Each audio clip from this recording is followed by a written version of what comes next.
Hi guys, स्वागत है आपका आज के इस नए वीडियो में। मेरा नाम है अंकित और आप देख रहे हैं साइंसशाला।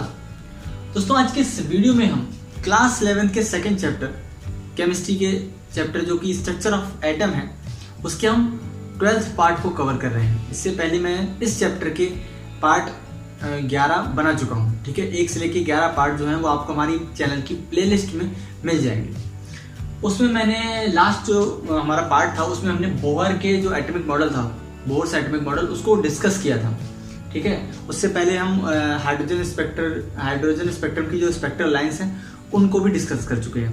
तो आज के इस वीडियो में हम ये डिस्कस करने वाले हैं कि जो बोहर का एटॉमिक मॉडल है उसकी क्या क्या अचीवमेंट्स हैं और क्या क्या लिमिटेशन हमें देखने को मिलती है। ठीक है, क्या क्या ऐसे पॉइंट्स हैं जो अचीवमेंट के तौर पे गिने जाते हैं और क्या क्या ऐसे पॉइंट है जो लिमिटेशन के तौर पे गिने जाते हैं। तो बिना देर की वीडियो शुरू करते हैं। और ऐसी ही रेगुलर साइंस स्टडी वीडियोस अगर आपको पसंद हो तो आप हमारे चैनल साइंसशाला को सब्सक्राइब करें। वीडियो पसंद आए तो उसको लाइक करें, अपने फ्रेंड्स के साथ इसे शेयर जरूर करें। तो देखते हैं अपने टॉपिक को। आपके सामने यहाँ पे लिखा हुआ है अचीवमेंट्स ऑफ बोहर थ्योरी, यानी कि जो बोहर का एटॉमिक मॉडल था उनमें क्या क्या अचीवमेंट्स थी। तो सबसे पहली जो अचीवमेंट थी वो दोस्तों ये थी कि जो बोहर का एटॉमिक मॉडल था, Bohr's atomic model has explained the stability of the atom. जैसे कि पहले रदरफोर्ड ने अपना मॉडल दिया था, उसमें ये विवाद था, उसमें ये उनका ये ड्रॉबैक था कि उनका जो एटॉमिक मॉडल था वो स्टेबिलिटी नहीं दिखा पा रहा था। स्टेबिलिटी ये नहीं बता पा रहा था कि इलेक्ट्रॉन जो होते हैं उसके सेल में जब घूमते हैं, अपनी ऑर्बिट में घूमते हैं, तो घूमते घूमते वो स्टेबल कैसे रहते हैं। ठीक है, मैंने पिछली वीडियो में अच्छे से समझा रखा है इस चीज़ के लिए कि कहाँ पर बोहर की और रदरफोर्ड की लड़ाई हुई थी। ठीक है, लेकिन बोहर ने प्लांक क्वांटम थ्योरी की हेल्प से ये बता दिया कि इलेक्ट्रॉन जब भी अपनी ऑर्बिट में रहता है तब तक ना तो वो कोई एनर्जी को ऑब्जॉर्व करता है ना ही रिलीज करता है। इसकी वजह से एक जो एटम होता है वो पूरी तरीके से स्टेबल बना रहता है, इलेक्ट्रॉन अपनी ऑर्बिट में लगातार घूमता रहता है। ठीक है, और इसकी वजह से एटम स्टेबल होता है। तो ये जो था इनका अचीवमेंट था। ठीक है, इन्होंने उसकी स्टेबिलिटी को एक्सप्लेन कर दिया था with the help of Planck quantum theory of electromagnetic radiation. ठीक है, दूसरा अचीवमेंट क्या है, energy of electron in hydrogen atom. इन्होंने इस फॉर्मूले की हेल्प से, ठीक है, इस फॉर्मूले की हेल्प से ये बताया कि एक हाइड्रोजन एटम में कितने इलेक्ट्रॉन होते हैं, 1 इलेक्ट्रॉन होते हैं। तो इनका जो एनर्जी वाला ये कॉन्सेप्ट था वो केवल सिंगल इलेक्ट्रॉन स्पीसीज वाले एलिमेंट्स या एटम के लिए था जिनमें केवल 1 इलेक्ट्रॉन पाया जाता हो। तो ये क्या है, हाइड्रोजन एटम की एनर्जी के लिए फॉर्मूला है। इसमें En = 2π² me⁴ Z²/n² R² है। देखिए यहाँ पे क्या क्या है, यहाँ पर आप जो E देख रहे हैं ये क्या है, एनर्जी ऑफ हाइड्रोजन एटम दे रखी है। यहाँ पे Me जो है, ठीक है, वो क्या है, मास ऑफ इलेक्ट्रॉन, और E क्या है, चार्ज होगा इलेक्ट्रॉन पर। ठीक है, और Z क्या है, यहाँ पर एटॉमिक नंबर, क्या है, एटॉमिक नंबर। ठीक है, यानी कि नंबर ऑफ प्रोटॉन। और N क्या है, इसकी वैल्यू 1 होगी। ठीक है ना, मतलब 1 इलेक्ट्रॉन है। ठीक है, R क्या है, यहाँ पर रेडबर्ग कांस्टेंट है। ठीक है, तो इस तरीके से हम एक हाइड्रोजन एटम की एनर्जी को निकाल पाते हैं, जो कि इनकी एक अचीवमेंट के रूप में जानी जाती है। तीसरा जो इसका अचीवमेंट है वो है कि Bohr's atomic model has explained the atomic spectrum of hydrogen atom. पिछली हमने वीडियो में 10th पार्ट में हमने इस चीज को कवर किया हुआ है, आपको आई बटन पे प्लेलिस्ट का लिंक मिल जाएगा। उसमें मैंने बता रखा है कि जो हाइड्रोजन एटम का एटॉमिक स्पेक्ट्रम होता है वो किस तरीके से काम करता है, यानी कि line spectrum of hydrogen atom को इन्होंने अच्छे से एक्सप्लेन कर दिया था। इसमें हम सारी सीरीज देखते हैं जो कि ये इस तरीके से थी, आपको याद दिलाऊं कि इस तरीके से थी, इस तरीके से। तो ये क्या थी हमारी, कौन सी थी, यहाँ पे लाइमन, बामर, पासन, ब्रैकेट, और ऊपर कौन सी थी, फुंड श्रेणी। ठीक है, तो ये इस तरीके से सारी जो सीरीज थी वो हमारे सामने इन्होंने अच्छे से एक्सप्लेन कर दी बोहर ने। ठीक है, तो इस तरीके से इनका एटॉमिक मॉडल हाइड्रोजन स्पेक्ट्रम को भी एक्सप्लेन करने में सही साबित हुआ, अच्छे से एक्सप्लेन कर पाया। अब बात आती है लिमिटेशंस की। क्या क्या ऐसी लिमिटेशंस हैं जो बोहर के मॉडल में हमारे सामने आई। तो पहली जो है, it could not explain spectra of multi electron elements, यानी कि ऐसे एलिमेंट्स जिसमें एक से ज्यादा इलेक्ट्रॉन पाए जाते हैं।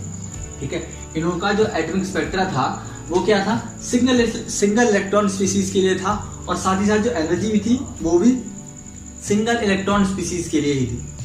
तो लेकिन ये कह रहे हैं कि it could not explain spectra of multi electron elements, ऐसे एलिमेंट्स के एटम जिनमें एक से ज्यादा इलेक्ट्रॉन प्रेजेंट होते हैं, उनका ये स्पेक्ट्रा, लाइन स्पेक्ट्रा नहीं बता पाए। दूसरा क्या है, failed to explain the fine structure of spectral lines.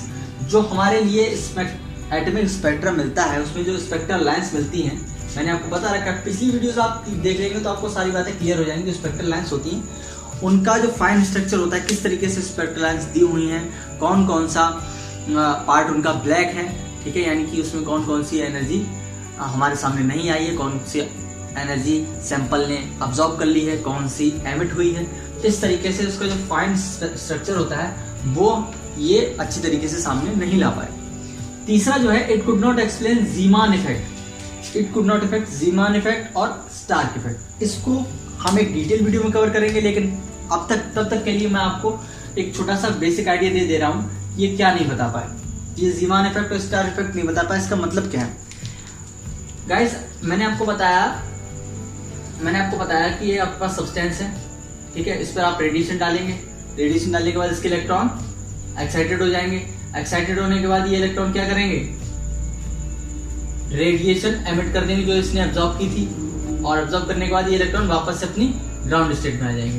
तो ये जो पूरी प्रोसेस हो रही है, इस पूरी प्रोसेस में क्या होगा, आपको एक एटॉमिक स्पेक्ट्रा मिलेगा, उसमें क्या होंगी, स्पेक्ट्रल लाइंस होंगी। ये क्या होंगी, स्पेक्ट्रल लाइंस होंगी।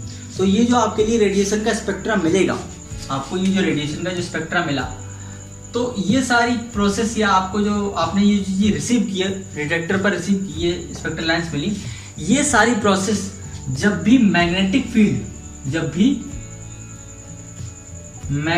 फील्ड की प्रेजेंस में होती है, एक एक्सटर्नल मैग्नेटिक फील्ड इस पर काम कर रहा होता है, ठीक है, तो ऐसा इफेक्ट ज़ीमान इफेक्ट बोला जाता है। क्या बोला जाता है, ज़ीमान इफेक्ट, ठीक है। और जब ये पूरी प्रोसेस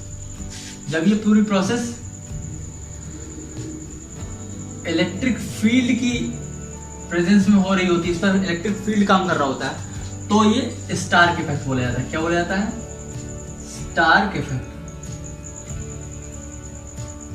ठीक है। इतनी चीज आपको शॉर्ट में मैंने यहाँ पे समझा दिया। तो इस चीज को ये एक्सप्लेन नहीं कर पाया।